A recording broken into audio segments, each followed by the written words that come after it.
Tonight on CBC Vancouver News. We want this just to be over and done with now. It's been over 2 years and it's been really hard on us physically and mentally. 2 Vancouver police officers who handcuffed an Indigenous man and his granddaughter outside a bank are ordered suspended and told to apologize. Also, We like pizza. In our cafeteria, there's some healthy stuff, but it isn't always like the tastiest. big changes could be coming to food in BC schools. The proposals for healthier options This is really about food policing. and the concerns. Plus, big dough is on the line as a BC pizza chain goes after former franchisees. This is CBC Vancouver News.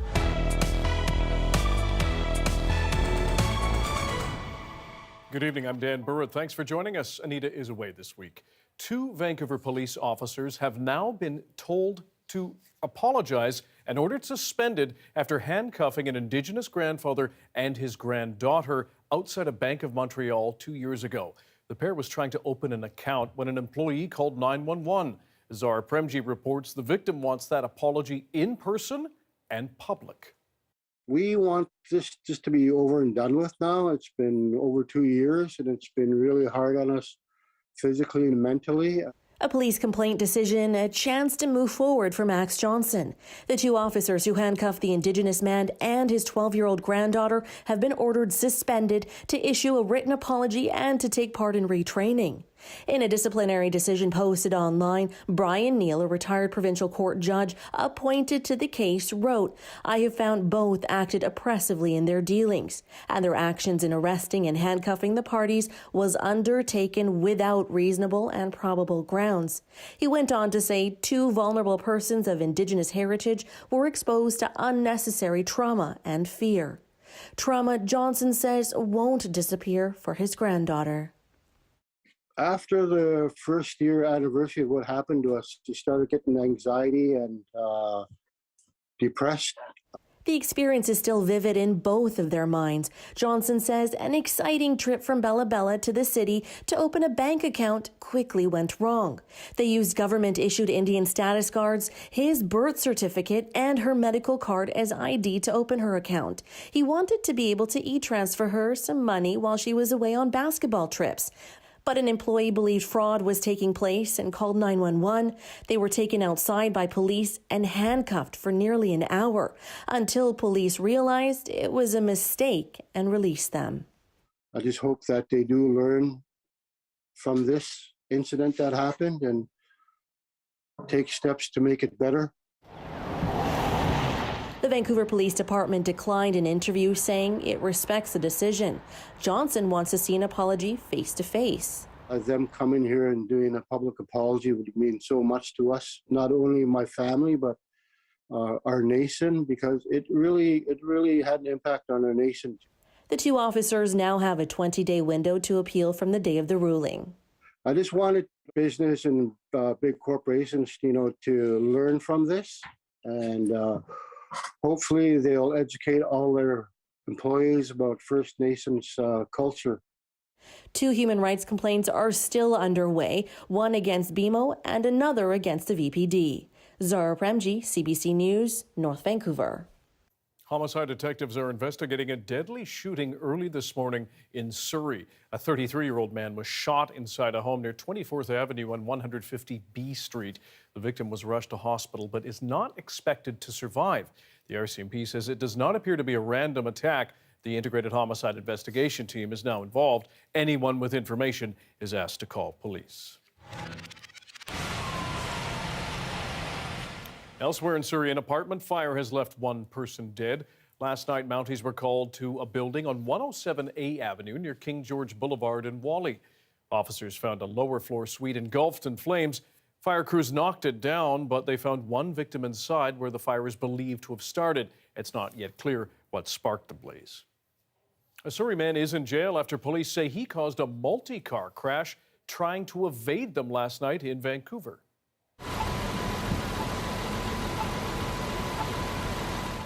Officers say they tried to pull over the 29-year-old suspect near Main and Terminal just after 8:30. Instead, they say he sped away, striking several vehicles before crashing into a building at Quebec and 2nd. The man is wanted on 10 Canada-wide warrants, including gun and drug trafficking charges. 3 people did need medical treatment. The police watchdog is looking at whether police action may have played a role in those injuries. If you have children, you know they can be a bit picky about what goes into their lunches. Well, some big changes could be on the way for food options inside BC schools. The province has proposed new guidelines on what can be served or offered to kids. As John Hernandez explains, the aim to meet a gold standard for nutrition is unappetizing for some parents. It's the lunch rush near Kitsilano Secondary. Many students venturing out for a break from the school cafeteria. I think it's nice because in our cafeteria, there's some healthy stuff, but it isn't always the tastiest. So then you end up getting all the junk food and it's not really good for you. Eating habits the province is trying to change. This week, parents were given a look at a proposal for guidelines for food and drinks served and offered in BC schools. The update features a longer list of foods to avoid, including deli meats, wieners, processed cheese, and sweetened milk. But parents like Cindy Dalglish say it goes a step too far. This is really about food policing. Dalglish fears the voluntary guidelines could lead to stricter policies in schools and make beloved fundraising events like pizza days no more.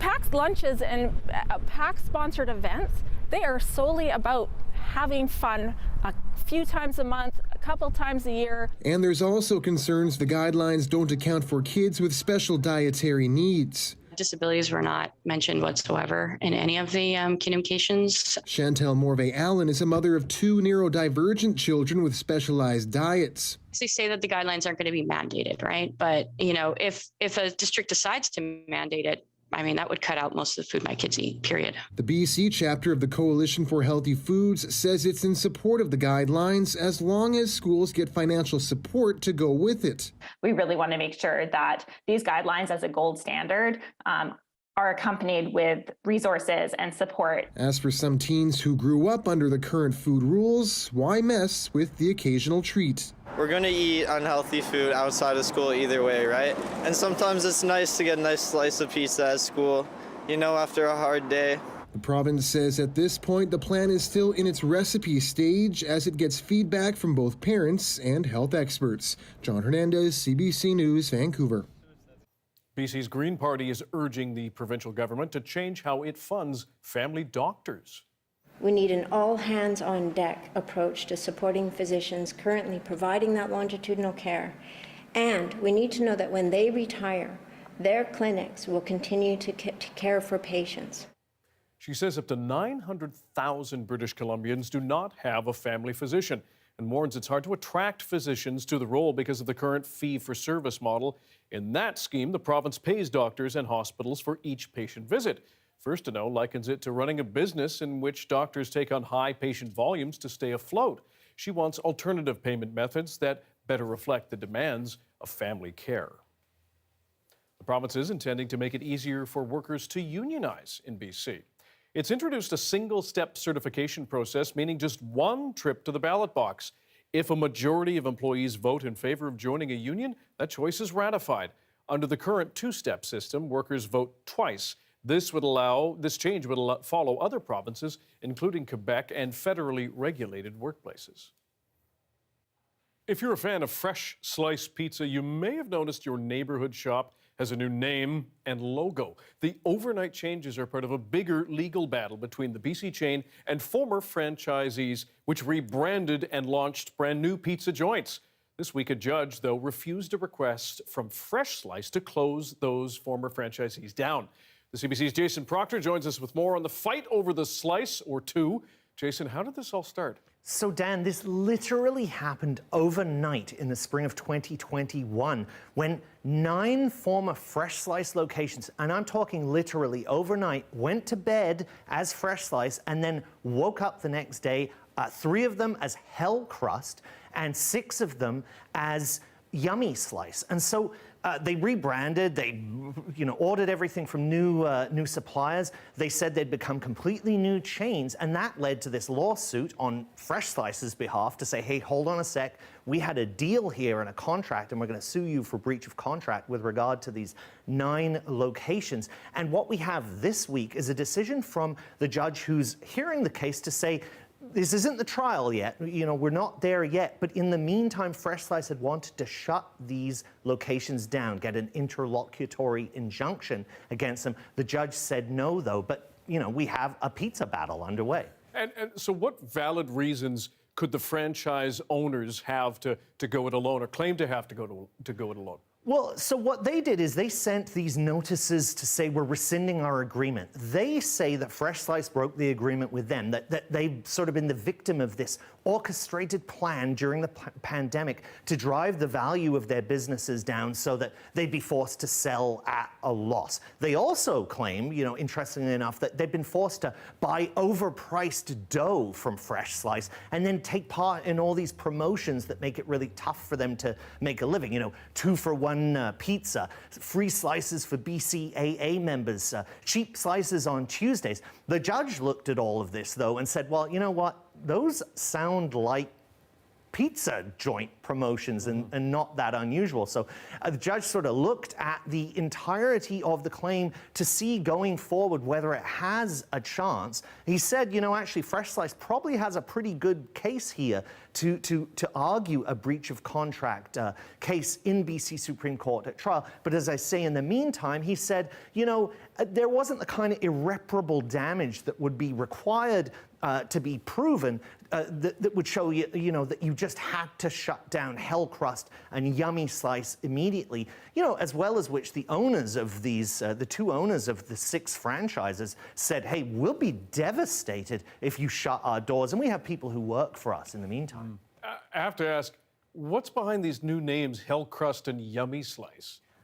That is a mystery which remains unanswered. Part of this is the rebranding, right? Fresh Slice had said, hey, these logos, these can be confused with Fresh Slice. This is going to cut into our brand and our reputation. The judge sort of looks, the Hell Crust brand is this sort of little devil, pizza chef devil with a pitchfork. Yummy Slice is like a yummy slice, I guess. The judge said, realistically, no one's going to confuse that. But there is no actual explanation of why the name. I guess it's sort of pizza at the end of the day, and you're trying to attract customers with what Hell Crust says anyway is a hell of a deal.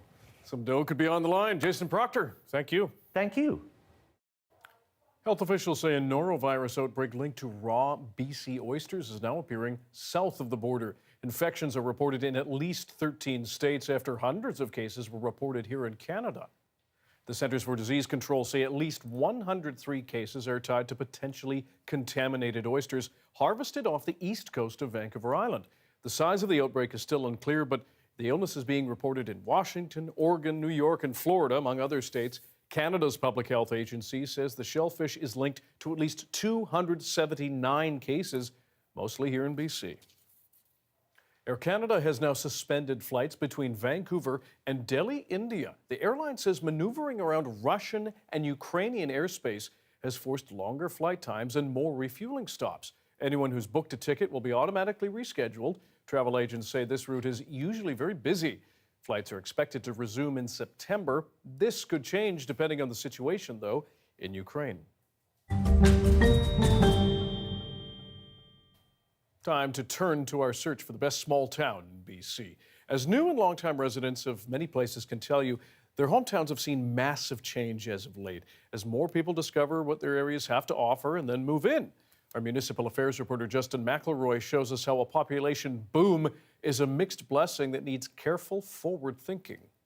There was a time when some people called Cumberland Scumberland. It was an economic slump, and it was sneered at by a lot of people as sort of a low-rent, derelict town. Nobody says that now.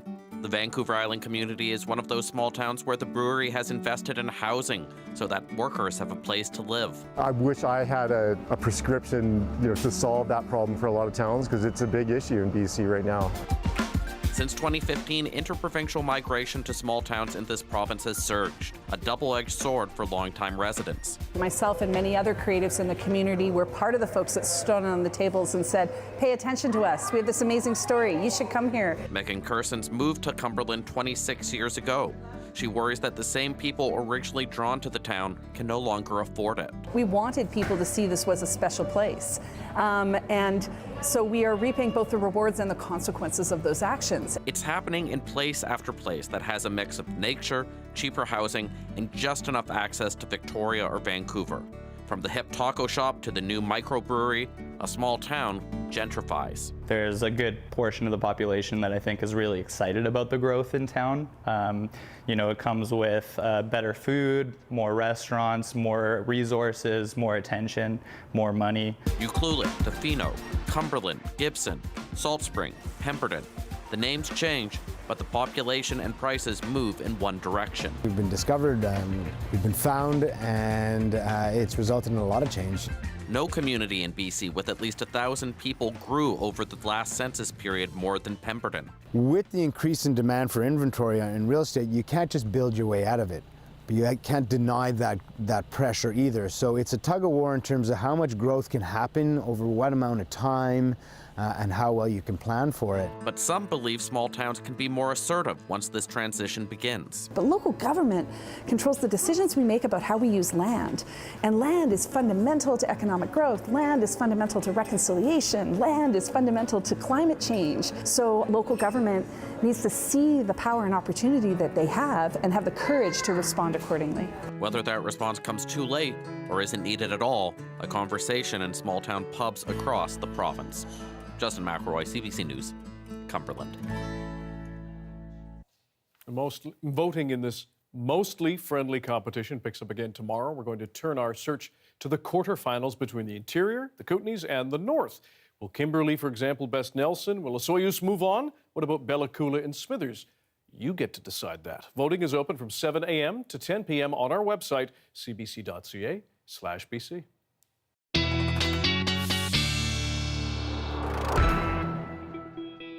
Meteorologist Johanna Wagstaffe joins us out and about with the forecast. Joe, yes, this small town bracket, always, it's a fine line between friendly and not so friendly.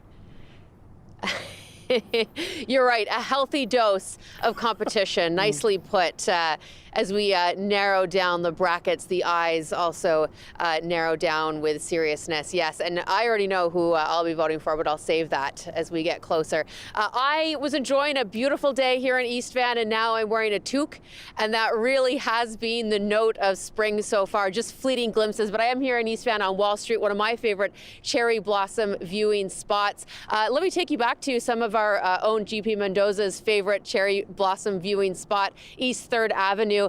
The blossoms across Metro Vancouver have officially peaked. Now, not every tree is blossoming at the same time, but UBC scientists say the average peak date this year, April 2nd. So this is the week to get out in our fleeting breaks between systems, and that really has been the name of the game for spring. Take a look at the current temperatures right now. We struggled to hit the double digits, 10 right now at YVR, 10 over towards Tofino and Ucluelet, and we are really struggling so far March and April thanks to La Nina.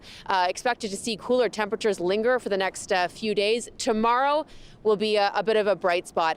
Speaking of bright spots, this is the time of the year when I look at the mountains behind me. I see the snow on the snowboarding mountains and the water behind me. This is when we think we can go from mountain to water in a single day, and that's what our Margaret Gallagher attempted to do. Let's see if she did it. Hi, this is Margaret Gallagher from CBC, and I'm about to go snowboarding at Mount Seymour, and then I'm going to go in the water not too long from now. And I'm on the lift. It's nice out here, and it's so quiet.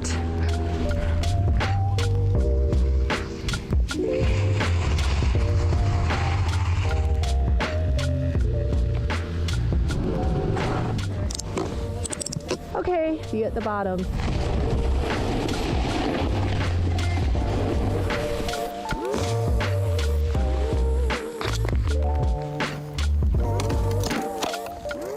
Okay, I finished snowboarding and I'm gonna go kayaking. Here we go. Okay, I made it down from Mount Seymour and now I'm in Deep Cove and I'm about to go kayaking with Bob Putnam. Hi everybody, beautiful day. There's our boats. Okay. Down there. There we go. Oh, it's so pretty. This is awesome. Woo! Well, I'm just gonna do this tweet. From the slopes to the sea. Okay.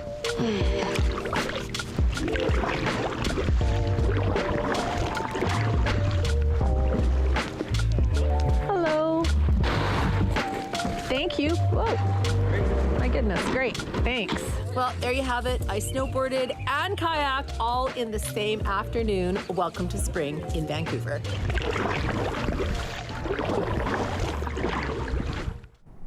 I'll say it. Margaret's a show-off.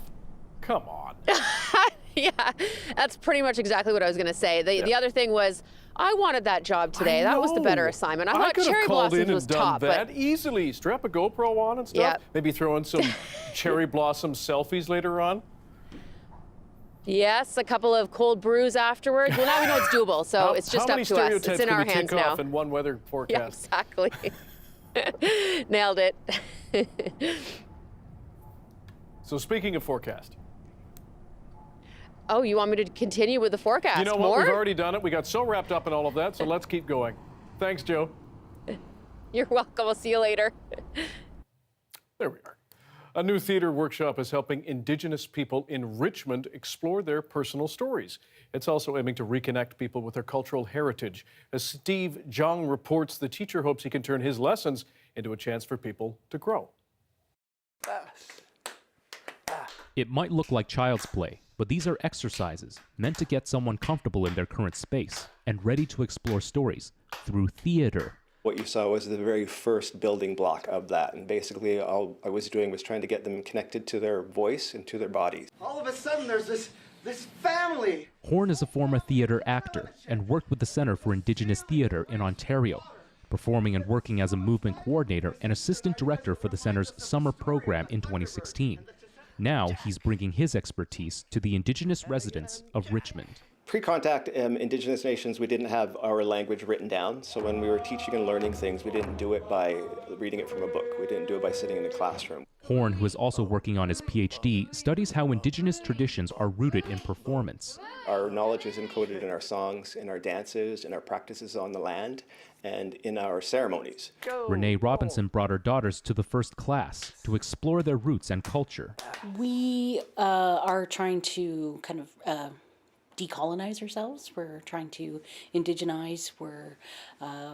My children are the grandchildren of residential school survivors.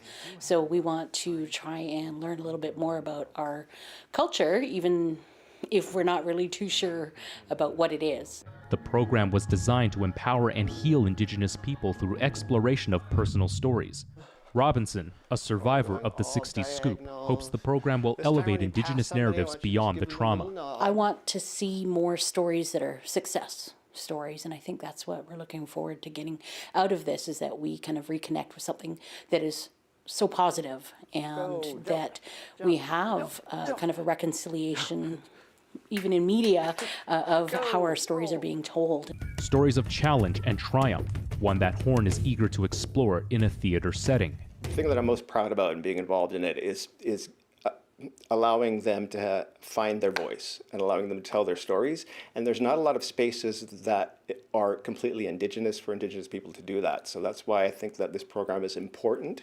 The theater workshop started this week, and Horn is looking forward to seeing more students in future classes.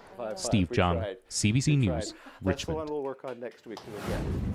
As more and more regions near Kyiv are freed from Russian control, more worries over eastern Ukraine as Russia steps up its attack there. The latest on the effort to get civilians out after this.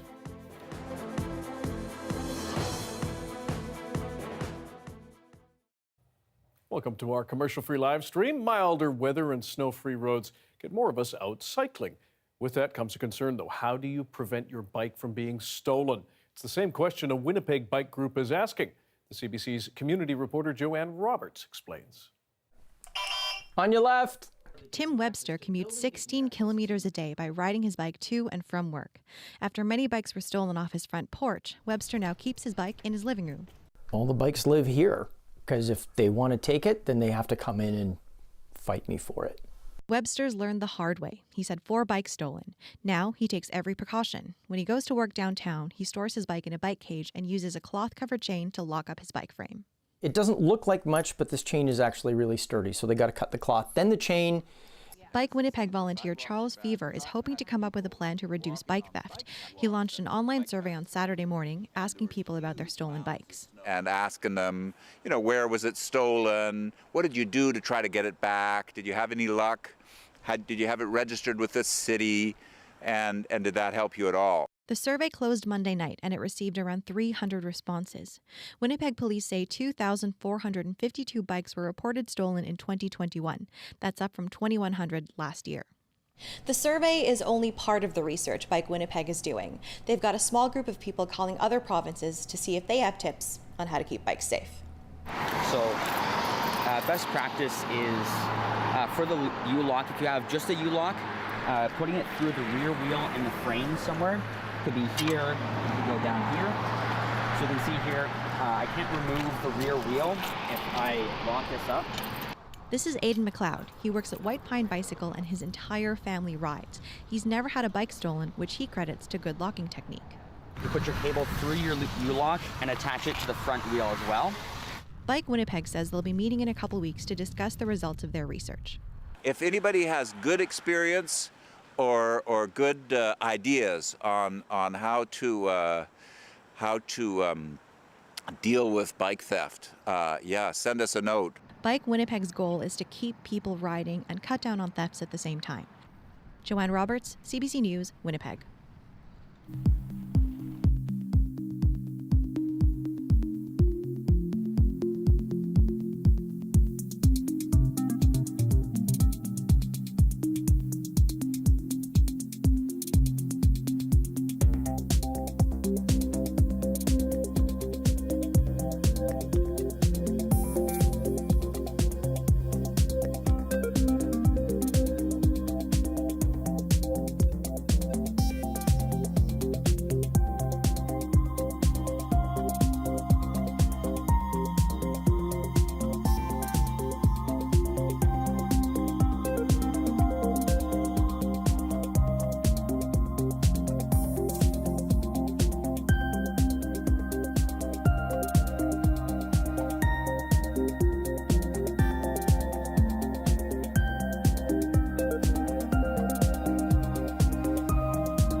Vancouver Island mayor is helping coordinate a campaign to ship much-needed firefighting equipment to Ukraine.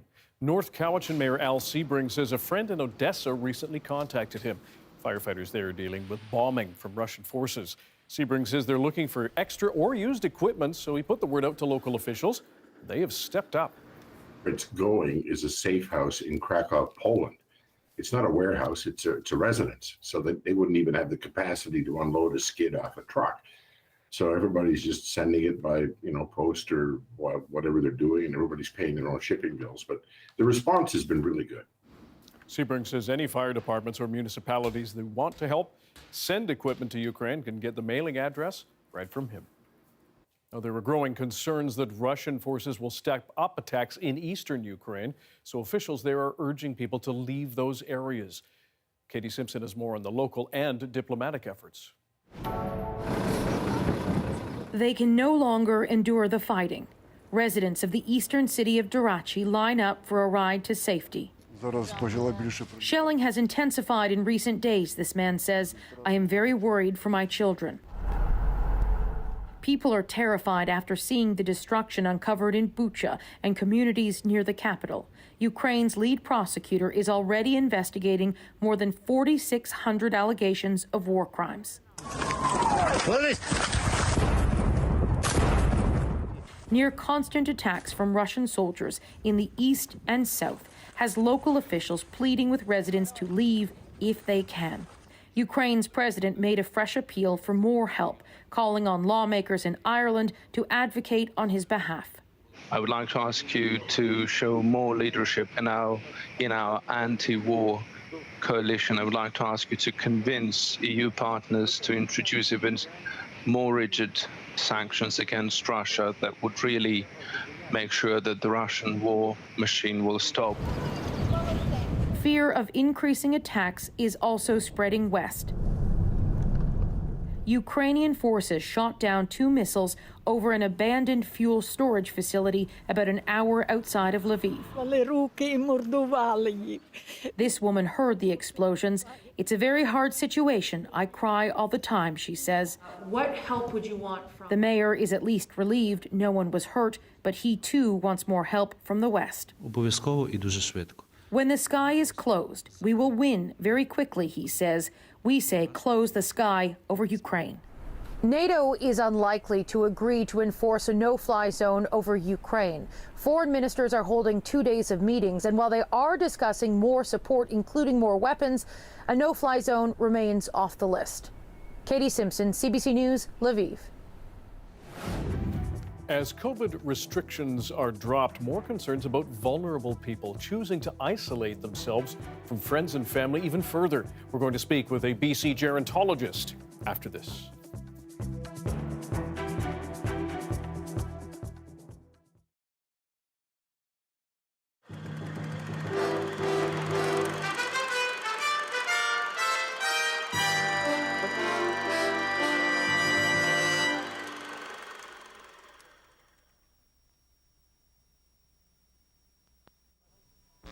Good morning. My name is Bill Herbert, and with me is Ted Reynolds, and it's our lucky chore to be with you to describe for you the largest man-made non-nuclear blast in history, in peacetime history.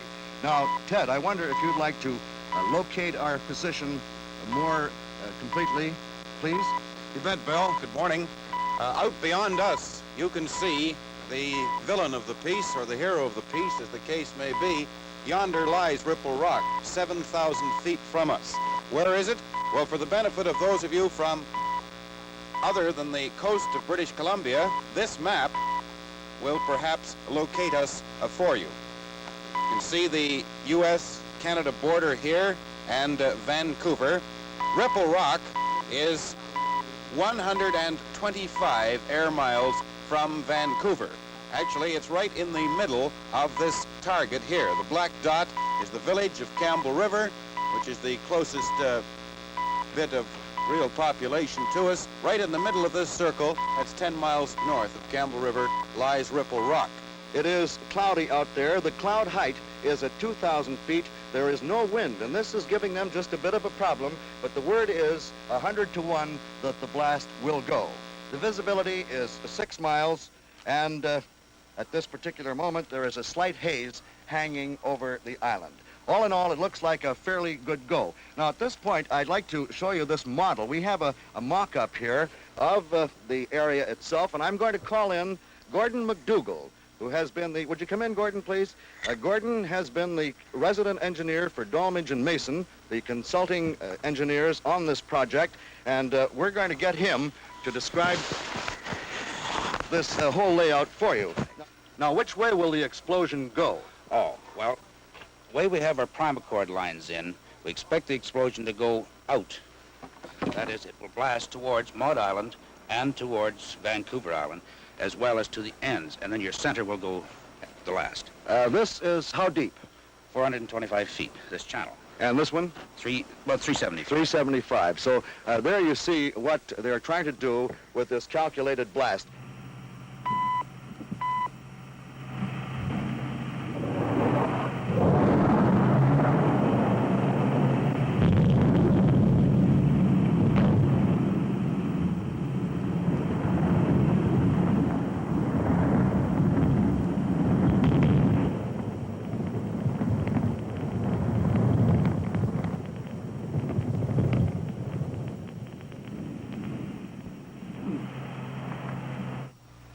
And that was the end of Ripple Rock. Gray smoke is just clouding over that channel. And when it went, you could see that it just enveloped both sides of the channel.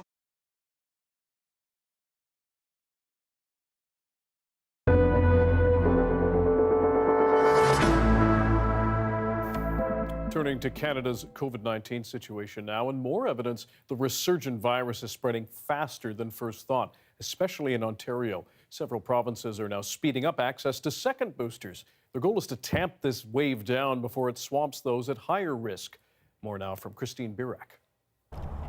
As far as viral waves go, it's becoming harder to ignore what's showing up in the water in cities across the country. Estimates show Ontario's COVID-19 wastewater signal now matches the peak of the Omicron wave. This is something that we are sure that we're going to be able to get through. There's no cause for panic, that this was anticipated. With public health restrictions lifting, the virus was bound to spread. But experts say it's moving faster than expected, and all eyes are turning to hospitals. We'll probably, keyword probably, have fewer hospitalizations during this wave versus our last wave. Along with those who are immunocompromised, fourth doses are opening up to more Canadians. Ontario announced anyone over 60 will become eligible this week. Quebec will do the same next week, and BC and Alberta are moving to 70. Question is, will Canadians get another shot? I must say I'm sort of skeptical, but I'm not going to turn it down because I can't afford to. It seems like it's getting worse again. But does this fourth one work against the new variants? Israel's already given fourth doses to more than 1 million people over 60. This published study found the added shot boosted protection against Omicron infections and severe illness, but only for a month or so. I think this is actually going to be a rumbling wave. With the virus surging, some experts insist the shot is worth it. Omicron will just sneak through anyone who hasn't got a really fresh vaccination with really high levels of antibodies. But doctors are also asking the same questions many Canadians are, including whether to wait until fall when the virus is expected to surge again. I also know that if things are waning after several weeks, like how many boosters am I going to be getting a year here? Right now, there's no clear answer to that. But all of the experts we spoke with said if they were offered another dose at some point, they'd take it. Christine Birak, CBC News, Toronto. As we know, in this province, the announcement of a fourth dose came yesterday from Dr. Bonnie Henry. And here the emphasis is shifting from one of collective care to personal responsibility and risk assessment. One SFU researcher is describing a dual pandemic, the different realities for vulnerable people compared to others who can tolerate greater risks. Among them are seniors who reported a 30 to 70% increase in loneliness over the past 2 years. A new study suggests many seniors are increasingly isolated and their quality of life is declining. For more now on the impact of social isolation, we're joined by Andrew Wister, the director of SFU's Gerontology Research Center and the lead author of that study. Andrew, first of all, you found a serious rise in loneliness for senior adults over the past 2 years. What is the burden vulnerable people bear as we shift away from that shared pandemic responsibility? Yes, well, as you know, and most people know, that older adults have experienced the most serious morbidity and mortality due to the COVID pandemic.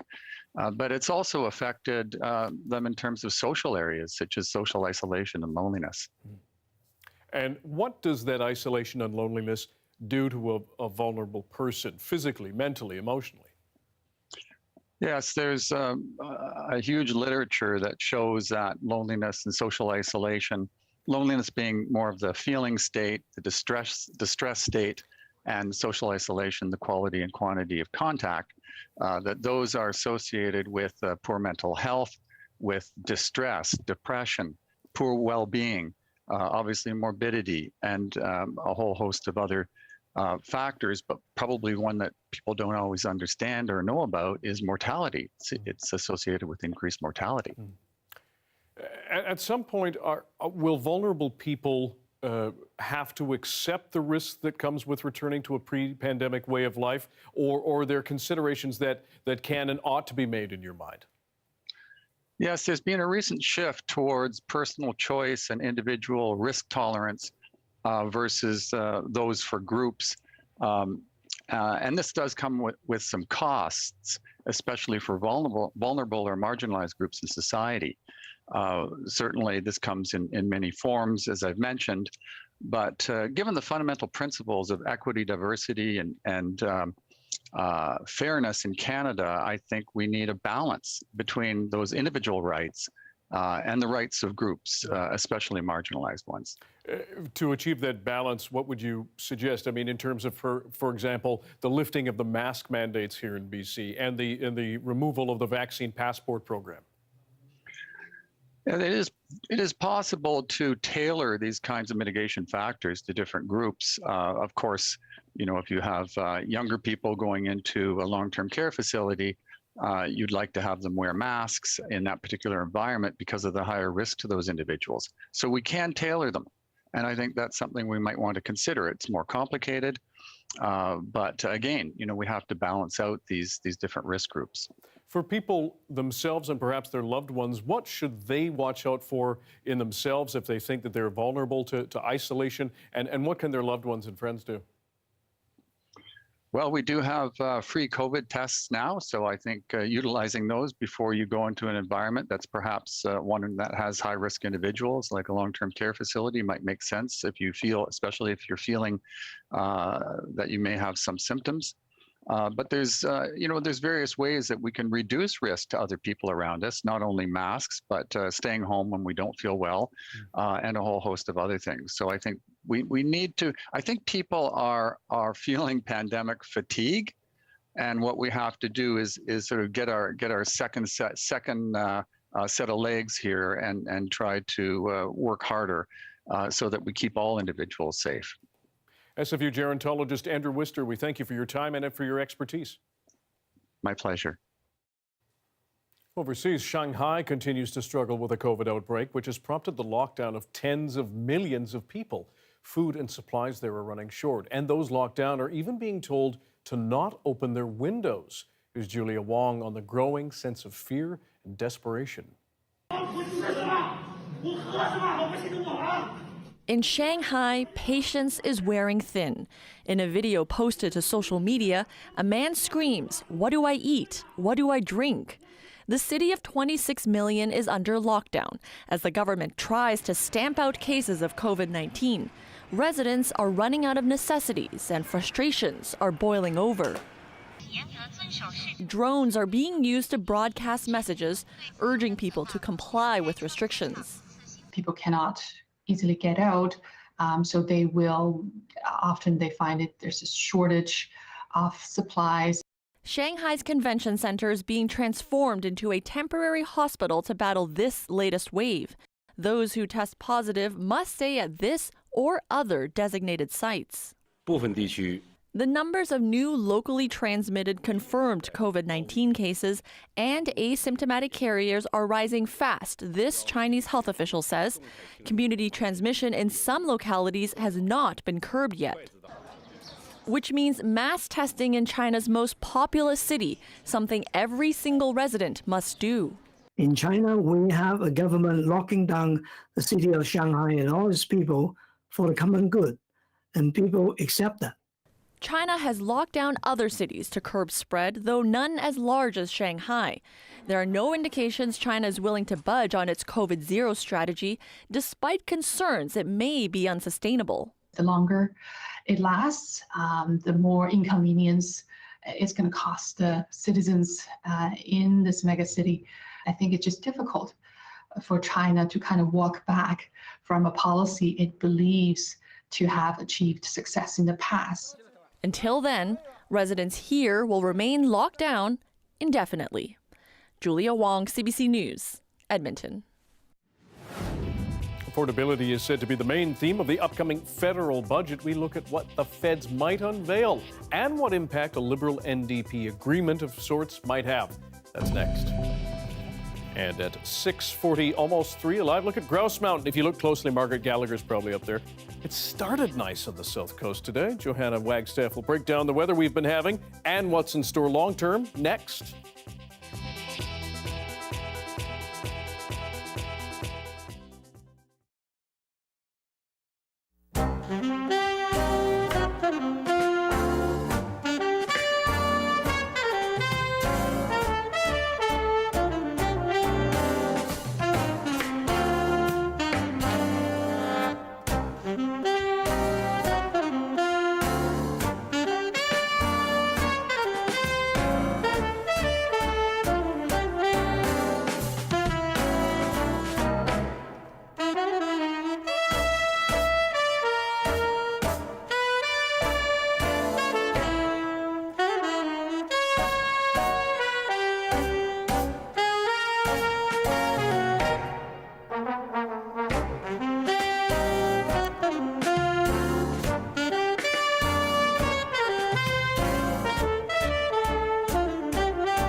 Meteorologist Johanna Wagstaffe joins us now with the full BC forecast. Joe, I'm only going to make you do it once this time. Are you sure? Yeah, I'm... we had a good run, but things spool off a little bit, coming a little low. Yeah. It's true. I think, I was thinking, Dan, you and I have been together 8 or 9 years at the station. That was our first on-air awkward moment. That's so, right. You know what? We made it's it through. Not bad. Tick that off. We're clear not for another too decade. Shabby. We got this. And you know what? I got the spring forecast. I'm going to go all out on this forecast, not just short range, but long range, because it has been a cool start to the season. And I want to show you the long range forecast released at the start of this month for the next 3 months. La Nina continues to stick around. And for us on the West Coast, that really does mean a cooler and wetter system. Shifts in the jet stream end up meaning we get most of our systems coming down from the northwest. And look at that, April, May, June coming in colder than normal. Quite the contrast when you look at the rest of the country, especially Eastern Canada looking to come in above seasonal. Of course, this is going to impact our spring freshet, the spring flooding. We are waiting for Friday's announcement from the BC Flood Centre. That's where they'll be releasing the data on the latest snowpack. And this forecast, this April 8th forecast, is really what we call the benchmark for the flood season, where we compare those numbers to previous numbers and have a really good handle on the season ahead. But we do have just below to well above seasonal snowpacks across much of BC, so there is an elevated risk of flooding. That's what we'll be watching for this spring. Okay, taking you through the short range forecast now. And yes, the clouds have rolled in. Taking you through the overnight, though, I think we'll stay dry for the most part overnight tonight. Few showers showing up on the radar, but we're not getting consistency with the models, I've got to say. They're quite divergent, more than I usually see for the short range forecast. Here's 4 p.m. That's the best chance that you're going to get wet tomorrow as that Pacific system does move in. Now, one model has it coming a little earlier, be prepared for showers starting afternoon, and the other one has it a little later, even holding off until 8 p.m. I think 4 p.m. is probably a good bet, and those showers will continue through the night into Friday morning. That's all thanks to this Pacific system, also spreading more mountain snow, and we are still accumulating snow. Often we see that mountain snow continue through April into the start of May, so we're not done accumulating on our snowpacks either. That low pressure system is going to skirt across the province for Friday, and there is some indication we may actually get some clearing for the back end of the day in Metro Vancouver. But then we just have this westerly flow for the weekend, and that's made the weekend forecast really hard to nail down. Look at that, Kelowna 17 tomorrow, 15 in through Victoria. This is going to be our warmest day of the month yet, and that goes for YVR too, 16 at Vancouver with cloudy conditions. Watch for those showers before the end of the day. Mixed bag weekend, be prepared for some showers and sunshine. Look at those cool temperatures though. At least it's consistent, right, Dan? We like to say that. We like to say it's consistent, remind people it is spring, so everyone just calm. Exactly. We got this. Thanks, Joe. You're welcome.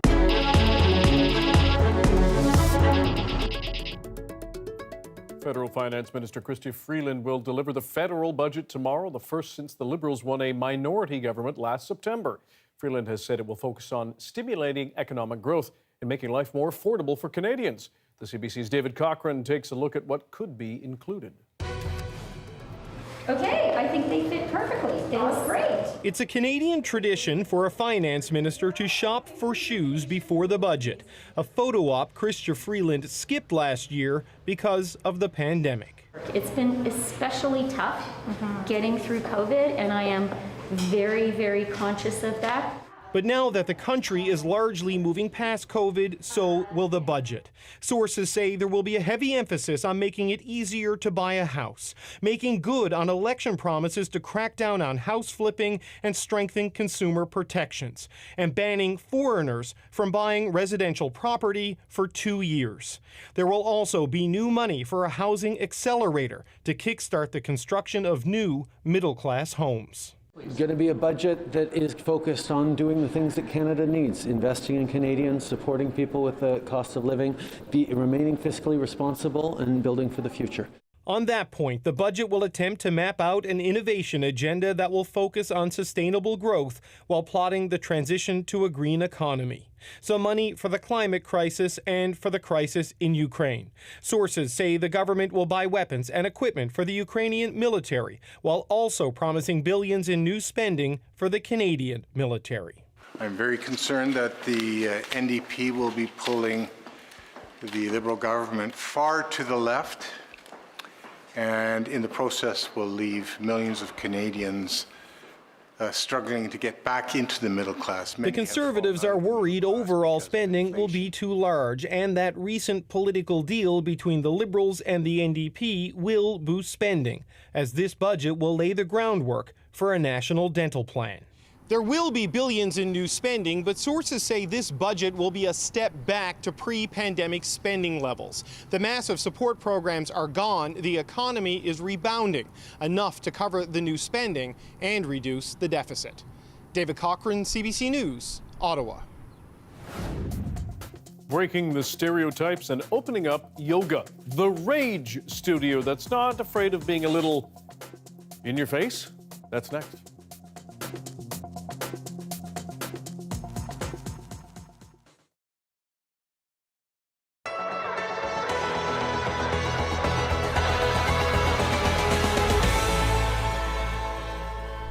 You could call it a real estate boom. In the past month, 6 houses have sold, and the market is getting tight. Yeah, right now there's not very many houses and properties for sale. Most of them have sold. Even in the past year, we've seen an increase in properties selling. In a town this size, 6 is a lot. I mean, when you're less than 100 people, yeah, any 2 families that come in, it's a nice change. And maybe an early sign of what's to come. I know of 2 families here in town now that have just come home because of the marathon opportunities and hoping to get on with them when everything starts up.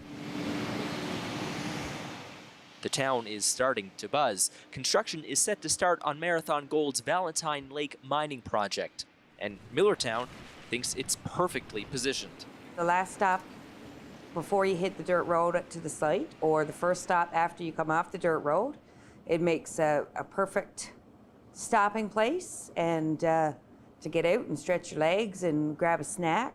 At the local gas bar, they're hoping to capitalize on that traffic with power tools, blades, saws. So we're making some renovations to accommodate for the upcoming traffic and boom to the area. London says everyone's looking for a big boost. Our community, our store, we need this. This is something that, if it wasn't in the pipeline, how much longer can you carry on?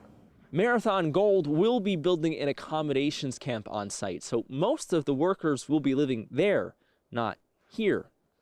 Still, the mayor hopes there's a couple of families with connections to this community that will be willing to move back home. The key is longevity. Given the life of our mine, it's up to 17 years now with the construction phase and the cleanup phase, and I expect longer when we come up with more exploration results. But that's a reason to move if you want a full-time job for that kind of period. But before that, they'll need somewhere to stay. Right now, the community has some nightly boarding, but no apartments to rent and no lots to build on. We're working on it. We have submitted a town plan to the government, and we're hoping to extend our boundary and open up some more options. All of a sudden, Millertown needs to get ready to grow. Garrett Perry, CBC News, Millertown.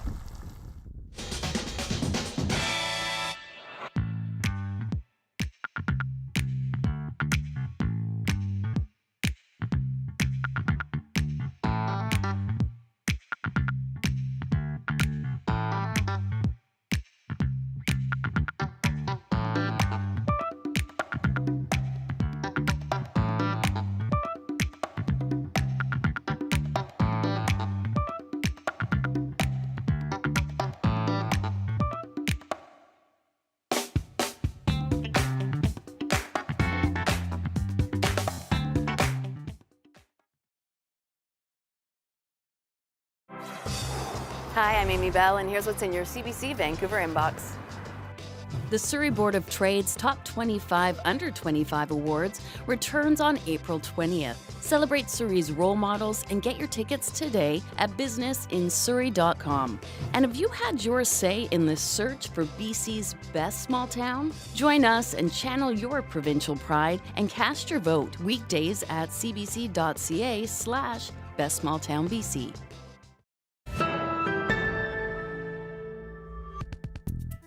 Forget Zen. How about Rage Yoga?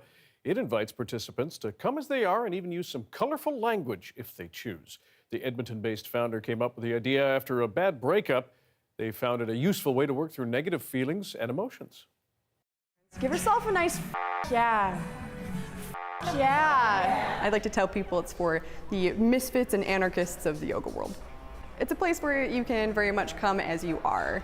You know, you can come angry or sad. You can be having the best day ever too. Rage yoga is not about like working yourself up into a temper tantrum for the sake of being angry.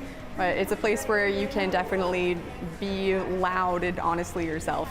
If you have taken yoga before, you will find that a Rage yoga class is surprisingly like similar in a lot of ways. We are going to have way more vocal releases, probably a very different soundtrack than what you were accustomed to. You will probably hear some words. Exhale like, hell yeah. Generally, either people love it or they hate it, one or the other. We're not everyone's cup of tea, and that's okay. How did you come up with the idea? Very cliche, but it was a breakup. It was a really bad breakup, and suddenly my personal practice was getting a little loud and messy. And at first I thought that meant that I was doing yoga wrong.